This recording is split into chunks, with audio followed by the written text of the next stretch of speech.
देश के वर्तमान न्यायाधीश बी.आर. गवई 23 नवंबर को अपने पद से रिटायर होने जा रहे हैं। ऐसे में अगले सीजेआई को चुने जाने की प्रक्रिया की शुरुआत केंद्र सरकार द्वारा हो चुकी है। नियम के अनुसार सुप्रीम कोर्ट और हाई कोर्ट के चीफ जस्टिस के बाद सबसे वरिष्ठ जज को ये पद मिलता है। इसकी सिफारिश मौजूदा सीजेआई करते हैं। अब सीजेआई बी.आर. गवई ने ऐलान कर दिया है कि अब अगले सीजेआई सुप्रीम कोर्ट में उनके बाद सबसे वरिष्ठ जज जस्टिस सूर्यकांत होंगे।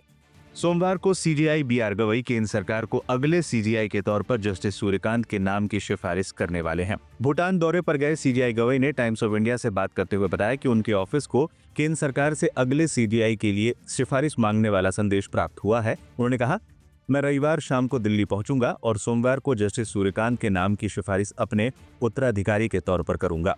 जस्टिस सूर्यकांत, खेतों से सुप्रीम कोर्ट तक का सफर। भारत के भावी मुख्य न्यायाधीश जस्टिस सूर्यकांत की कहानी संघर्ष, मेहनत और आत्मविश्वास की मिसाल है। वे 24 नवंबर 2025 को देश के 53वें मुख्य न्यायाधीश के रूप में शपथ लेंगे। खास बात यह है कि हरियाणा से आने वाले वो पहले व्यक्ति होंगे जो इस सर्वोच्च संवैधानिक पद पर पहुंचेंगे। उनका कार्यकाल 9 फरवरी 2027 तक रहेगा।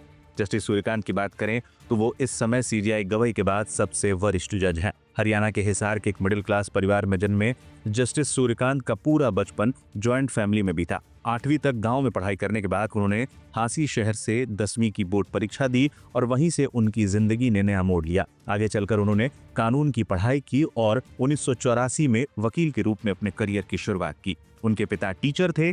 मैट्रिक तक की पढ़ाई उन्होंने गांव के सरकारी और हाई स्कूल में ही पूरी की। जज के रूप में अपनी पदोन्नति से पहले सूर्यकांत एक वरिष्ठ वकील थे और उन्होंने हरियाणा के महाधिवक्ता के रूप में भी कार्य किया। वो रांची के राष्ट्रीय विधि अध्ययन एवं शोध विश्वविद्यालय के विजिटर भी हैं। इसके अलावा वो राष्ट्रीय विधिक सेवा प्राधिकरण के पदेन कार्यकारी अध्यक्ष भी हैं। उन्होंने 1981 में सरकारी पोस्ट ग्रेजुएट कॉलेज हिसार से स्नातक की डिग्री हासिल की और इसके बाद 1984 में महर्षि दयानंद विश्वविद्यालय रोहतक से लॉ की डिग्री ली। वो हिमाचल प्रदेश हाई कोर्ट के भी चीफ जस्टिस रह चुके हैं। अब 24 नवंबर 2025 को जस्टिस सूर्यकांत अगले सीजेआई बनने जा रहे हैं।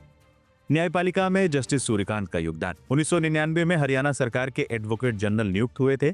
2004 में जस्टिस सूर्यकांत पंजाब एवं हरियाणा हाईकोर्ट के जज बने। अपनी न्यायिक शैली के लिए वो देश भर में काफी चर्चा में रहे। 2018 में वो हिमाचल प्रदेश हाईकोर्ट के मुख्य न्यायाधीश बने। 2019 में सुप्रीम कोर्ट के जज के रूप में नियुक्त किए गए थे। गांव की मिट्टी से उठकर देश की सर्वोच्च न्यायिक कुर्सी तक पहुंचने वाला यह सफर दर्शाता है कि संघर्ष कभी व्यर्थ नहीं जाता। जस्टिस सूर्यकांत की यात्रा भारत के हर उस युवा के लिए प्रेरणा है जो सीमित साधनों में बड़े सपने देखने की हिम्मत रखता है।